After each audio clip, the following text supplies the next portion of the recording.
कुछ देर पहले दीपक जोशी जी से बात हुई और अब मनोज चौधरी जी से बात हो रही है। और हाट पिपल्या सीट के ये दोनों चेहरे बहुत अहम हैं। और अब जबकि प्रत्याशी मनोज चौधरी जी हैं और दीपक जोशी जी उनके साथ इस रण में उतरेंगे, जिसको लेकर कई तरह की अटकलें और कयास भी थे कि क्या वाकई दीपक जी का समर्थन पूरी तरह मनोज जी के साथ है।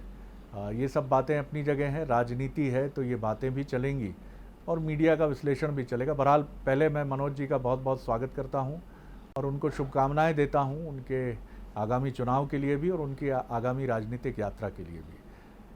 मनोज जी, सबसे पहले मैं आपका अनुभव जानना चाहूँगा आपका स्वागत करते हुए।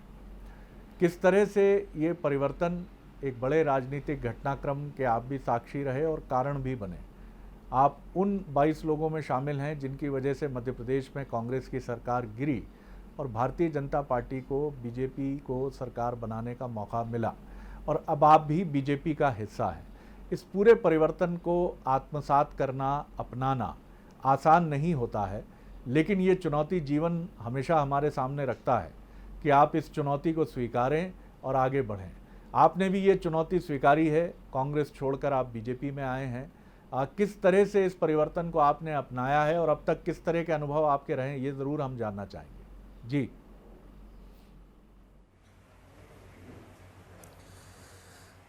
देखिए, ये जो परिवर्तन, इस परिवर्तन करने की आवश्यकता क्यों पड़ी। एक तरफ हम विधानसभा चुनाव के समय जब जनता के बीच में गए थे और क्षेत्र की जो ज्वलंत समस्याएं थी, कई ऐसी समस्याएं थी जो उनका निराकरण जल्द से जल्द होना आवश्यक था। उसमें हमारे चाहे किसानों से संबंधित हो, सड़कों से संबंधित हो, पानी से संबंधित हो, विवाह कन्यादान राशि से संबंधित हो, संबल योजना से संबंधित हो, कई तरह की ऐसी योजनाएं थी। कई तरह के हमारे यहाँ के कार्य ऐसे थे जो पूर्व में संचालित थे, पूर्व में चल रहे थे काम, वो काम हमारे विधायक बनने के बाद में बंद हो गए थे। एक बड़ी समस्या का हमें सामना करना पड़ रहा था। जब इस बात को हमने माननीय सिंधिया जी से अवगत करवाया, सिंधिया जी ने भी संबंधित मंत्रियों को, मुख्यमंत्री जी से इस बारे में चर्चा की, लेकिन जब निराकरण नहीं निकल पाए तो हम लगातार ऐसी स्थितियों के ऐसे दौर में गुजरने लग गए थे कि जहाँ हम कहीं ना कहीं जहाँ क्षेत्र में जाते थे लोगों को जवाब देना मुश्किल हो रहा था। और इसी संदर्भ में जब एक कड़ा निर्णय लिया गया और उस कड़े निर्णय के बाद में कई ऐसे कार्य जो रुके हुए थे वो सुचारू रूप से चालू हुई। पहली बार जब हम शिवराज सिंह जी से, वर्तमान मुख्यमंत्री जी से मिले। इसके अलावा आप जिस तरह से बात कर रहे हैं कि पार्टी में हमने जो बदलाव हुआ है, ये बदलाव में भी हालांकि थोड़ा सा जब परिवर्तन होता है तो निश्चित रूप से उस परिवर्तन में कहीं ना कहीं समस्या आती, लेकिन वो सारी समस्याएं धीरे धीरे हम जब लोगों से मिले हैं, पार्टी के पदाधिकारियों से मिले हैं, तो वो सारी चीज़ें सामान्य हो गई है। बिल्कुल मनोज जी, ये मैं समझ सकता हूँ और मैं ये भी देखता हूँ कि कई बार जीवन कुरुक्षेत्र बन जाता है। जिन लोगों के साथ आप चले हैं, जिनके साथ आपने राजनीति में आगे बढ़ने के सपने संजोए हैं, कई बार राजनीति में उन्हीं के खिलाफ खड़े होने के लिए स्थितियां बन जाती हैं और अब आप वैसी ही स्थिति में आज खड़े हैं। मुझे लगता है कि वैसी स्थिति बेंगलुरु में उस समय भी बनी थी जब जीतू पटवारी जी आपके पिता और कुछ अन्य रिश्तेदारों के साथ आपको लेने पहुंचे थे, लेकिन वहां आप सिंधिया जी के प्रति अपनी प्रतिबद्धता और अपनी सोच के दायरे में इतने जकड़े हुए थे कि आपको बहुत मन को भारी पत्थर रखकर उस समय शायद आप अपने पिता कैसे आपने समझाया होगा, क्या इस पर आप कुछ रोशनी डालना चाहेंगे? मैं आप पर छोड़ता हूं। नहीं, इसमें उस समय हमारे उनसे बातचीत हो नहीं पाई थी। उनका मिलना भी स्वाभाविक था, उनका आना वहाँ पर स्वाभाविक था, इसलिए कि हम जब गए थे तत्काल निर्णय लिया था हमने कि भाई अब या तो इन बातें हमारी जो मान ली जाती है, जो भी क्षेत्र की समस्याएं, क्योंकि मैं आपको बहुत स्पष्ट तौर पे बताना चाहता हूं कि 2018 के चुनाव में हमारे कुछ किसान आंदोलन के दौरान जो करीब 1200 किसान साथी थे, युवा, जिनके ऊपर प्रकरण दर्ज थे और वो डिसीजन पर आ गए थे, लेकिन हमारा वचन था कि हम आपको न्याय दिलाएंगे, ये प्रकरण वापस कराएंगे। रोज़ वो लोग, उनके परिवार के लोग हमें जब भी जाते क्षेत्र में तो बातें करते थे। हमने मुख्यमंत्री से लेके मंत्री जी से लगातार अपने आवेदन उनको ले जा कर के मिलवाने से लेकर एक एक अधिकारियों से हम इन संबंध में मिल गए थे, लेकिन कोई निर्णय निकल नहीं पा रहा था। इसी तरह से हमारी जो खराब सड़कें हैं, जिनके संबंध में हमने कई बार वार्तालाप कर लिए, पहले दिन से जिन बातों को हमने रखा था उन बातों का निराकरण हो नहीं पाया था और हमें लगातार जो क्षेत्र की जनता से एक तरह से रूबरू होने में बिल्कुल झिझक महसूस हो रही थी कि हम क्या अभी तक क्यों नहीं करवा पा रहे हैं, जब तक कि 25% हमारा समय समाप्त हो गया था। और अगर धरातल पर कोई योजना मूर्त रूप नहीं ले पा रही थी तो निश्चित रूप से हम एक तरह से मजबूर हो गए थे इस बात के लिए कि कोई भी कड़ा निर्णय लिया जाए। और हमारे नेता जिनका जो इस बात के लिए पूरे हजारों लोगों के सामने कह चुके कि भाई हम सब ये इस वचनों को निभाने के लिए प्रतिबद्ध हैं और अगर वचन नहीं निभते हैं तो हम रोड पर भी आने के लिए तैयार हैं। और उनका मान सम्मान नहीं रखते हुए सामान्य उस समय सीएम साहब ने रोड पर आने के लिए उनको कह दिया और आज स्थिति ये है कि हम आपके सामने हैं। लेकिन वो जो रोड पे आने की बात थी वो एक एक मतदाता का अपमान था, एकमात्र सिंधिया जी का या हम उन विधायकों का नहीं था। तो ये स्थितियां जब बनती है तब कड़ा निर्णय लिया जाता और जब कड़ा निर्णय लिया जाता तो फिर उसमें ये बात नहीं देखी जाती कि हम कौन सी बात को माने। हमारे यहाँ तो क्षेत्र का आप विकास करें, सामने शर्त रखी कि आप ये तो हमारे रुके हुए काम चालू करवाएं या फिर हम रोड पे आ जाएं।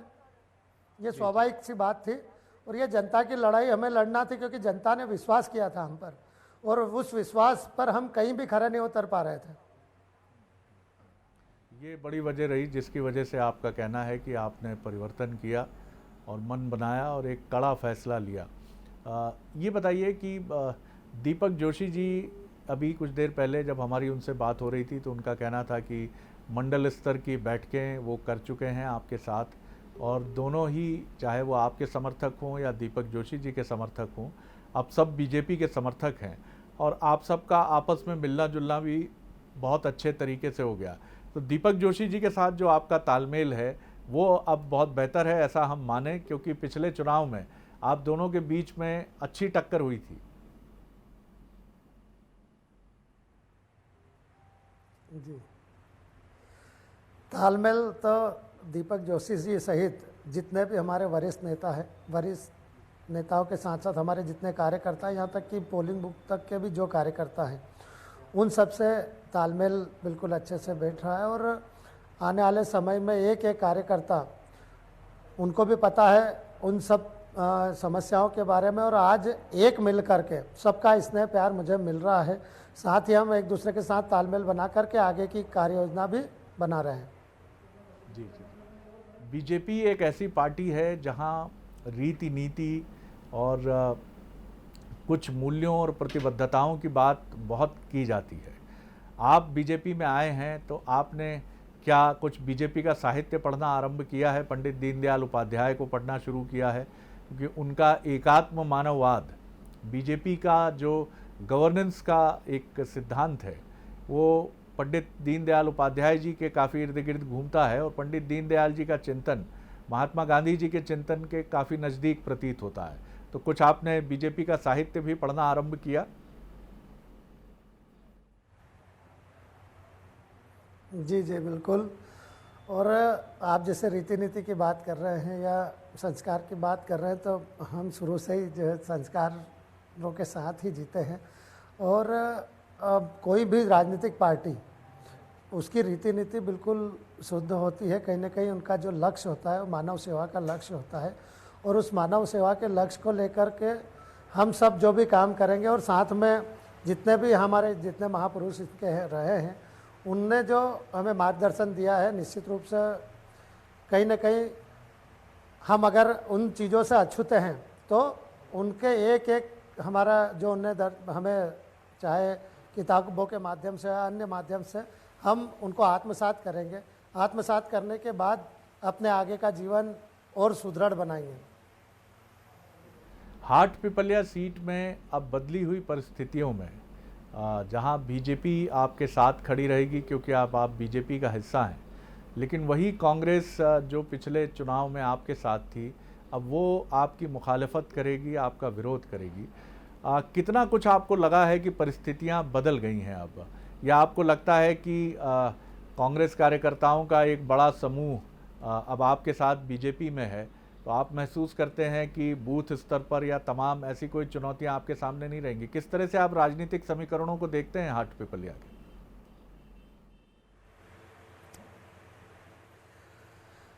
देखिए, अभी आप जैसे आमने सामने वाली बात अपन करते हैं, जिन जो विचारधारा से जुड़े हैं, जो जिस विचारधारा से जुड़े हैं वो तो उनसे जुड़े रहेंगे, लेकिन ये जो जनता की लड़ाई थी, इस जनता की लड़ाई को लड़ते हुए हमारे कई कार्यकर्ताओं ने देखा है, पूरी क्षेत्र की जनता ने देखा है, और इसी से प्रभावित होकर हमारे हजारों कार्यकर्ता, हमारे साथी कांग्रेस को छोड़कर भारतीय जनता पार्टी में अभी वर्तमान में शामिल हो गए हैं।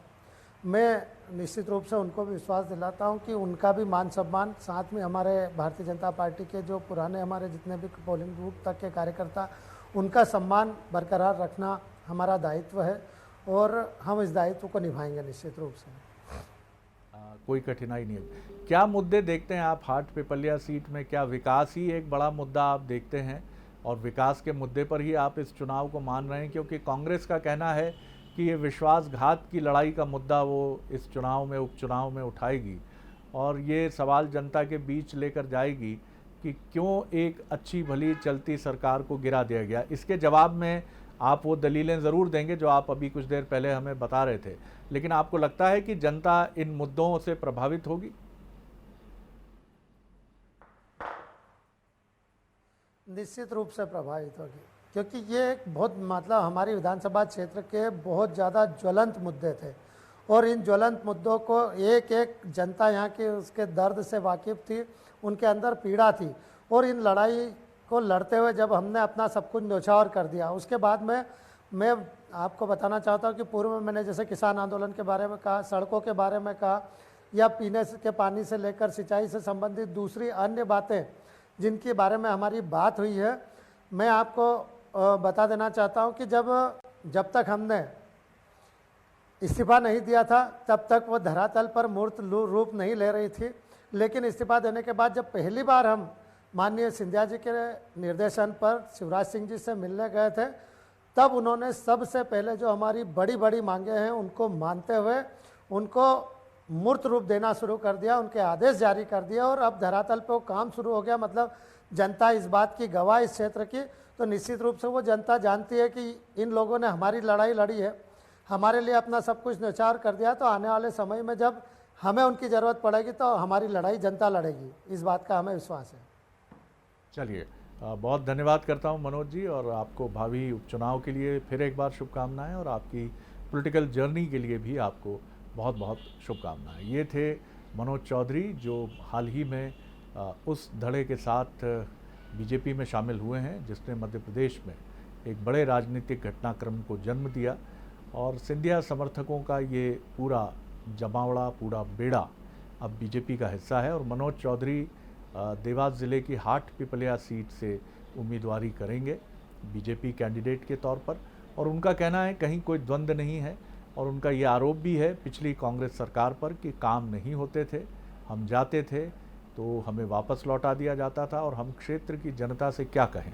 ये एक बड़ी व्यवस्था थी जिसकी वजह से हमें सिंधिया जी के अगुवाई में, नेतृत्व में कांग्रेस छोड़ने के लिए मजबूर होना पड़ा। कुछ कठिनाइयाँ होती हैं, वो मानते हैं, लेकिन उनका कहना है कि हम भी सुसंस्कारित हैं और भारतीय जनता पार्टी की रीति नीति में गढ़ते हुए अपने को आगे बढ़ेंगे, और वो पूरी उम्मीद रखते हैं कि हाट पिपलिया सीट से उनकी उम्मीदवारी जीत तक पहुंचेगी। उनका ये दावा कितना सत्य है ये हमें उपचुनाव के नतीजे बताएंगे।